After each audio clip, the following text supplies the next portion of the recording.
Hi, and welcome back to Cannabis Infused Motherhood. Today's topic is going to be witch hunts and cannabis because I'm very fascinated with the magical side of life and also how cannabis kind of plays a role in that. So let's dive right in and learn a little bit about the witch hunts and cannabis. So cannabis has been a common feature of pagan fertility celebrations for the first 1,000 years AD. And pagan healers were mostly wise women who used cannabis for its medicinal benefits.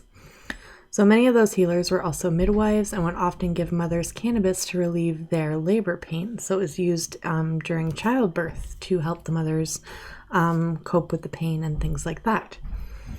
So it's also known that those witches in that time would also create what is known as the legendary flying ointment, which was made from all sorts of psychoactive plants, which obviously included cannabis, and that was applied to broomsticks, and it was actually used in sexual rituals. And it would cause psychoactive effects that would make them just experience all sorts of different things. So it's pretty interesting.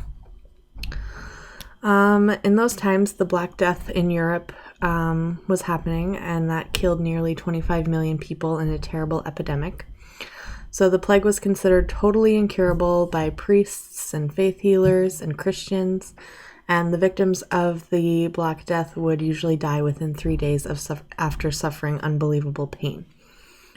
Many believed at that time that the Black Death was a punishment from God or even a demon from hell.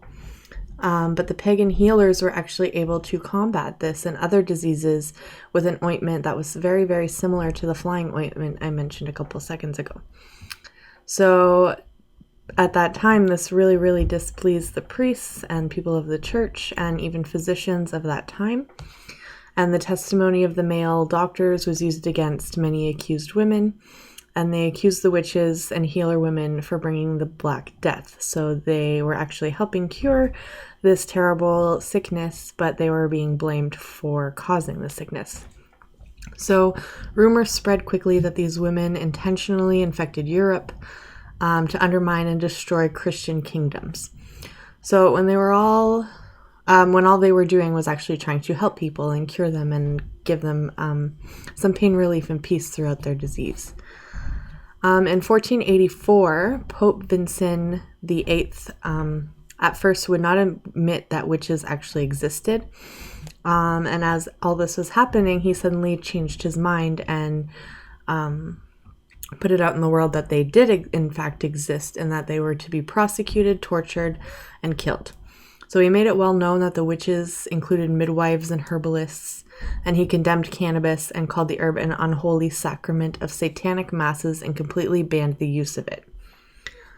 At that time, demonologists began to spring up all over the place, and they were there to kind of burn the witches, I guess. So they often found cannabis and other psychedelics and different kinds of healing herbs and plants in the pantries of those branded as witches. And possession or use of those herbs even for medicinal purposes were grounds to be burned at the stake. So the church defined witchcraft as anyone with the knowledge of herbs as cures, and they believed you could only do so through a pact with the devil. It didn't matter if the criminal was an herbalist or a pagan or what their intentions were, but the church at that time just was spewing propaganda that was demonizing cannabis, demonizing the sexual experience, and especially this the sexuality of women when who often were using cannabis and different psychedelics to get high in their aphrodisiacal potions, which is what the flying ointment was. So pagan haters called them orgies with the devil, but they were actually fertility rites to the love goddess of the various pagan sects across Europe. And cannabis was used as an aphrodisiac to inspire communal lovemaking. And the church did really not like that.